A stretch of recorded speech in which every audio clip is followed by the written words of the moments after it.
Well, recently I switched over from special education CrossCat to regular education, and my first job assignment was teaching 6th grade, and I looked at the test scores, AIMS, and the map, and most of my kids were about the 30th percentile in reading and in writing, and I thought, wow, what am I going to do? How do I make up these deficits? How do I take kids that are in 6th grade reading at 2nd, 3rd grade level and get them up to grade level? And I thought, well, the thing that helped me was just reading challenging books, reading books that had high interest, and so selected books like Hatchet, Wind Rider, and things that were very exciting, sometimes survival. And every kid in my reading class, which being 6th grade, I didn't have anybody go out of my room because you can't.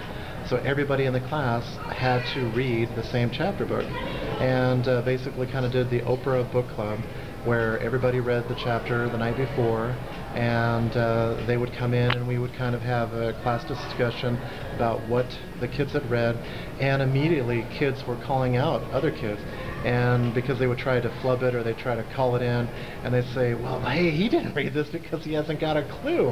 And so the kids like, oh, kind of doing, it reminded me of the Seinfeld where George was trying to watch the video of the book that he was supposed to read, and the kids started reading the books because they knew that they were going to be embarrassed. And we'd come in and we'd read the books and we'd talk about the books. And the other thing that worked is we had a journal. It was just nothing special, just a college ruled notebook. And I'd say, okay, well, what did you find that was fascinating in that? Did you find the character? Did you find something that you really loved? And share that in your journal, and we'll share that with the class. So we would read every night an interesting book, and then we would journal about it. And we talk about how to write journals and what you could do and make it interesting, and kids would share them if they wanted to. And we did this whole year where kids would eventually pick their own books, and by the end of the year we got our test back. And I thought, okay, well, I was a little bit afraid.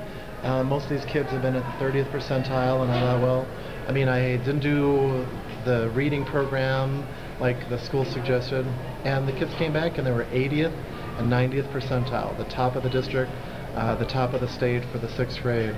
And first thing I did is when they came up on great schools, I cut and pasted all the information off the internet just to have it as my thing, because I was the only 6th grade teacher at Rio Vista, and so it was kind of my war prize.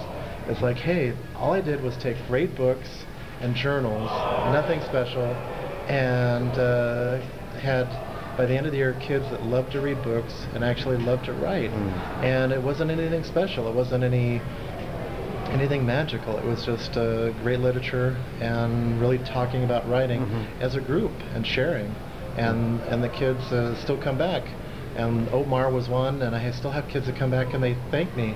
Had a girl that just a few days ago, oh, Mr. Taylor, I have to thank you. It's like, what? Well, I mean, she's almost in tears because she's had so much success. And it's like, do you know what?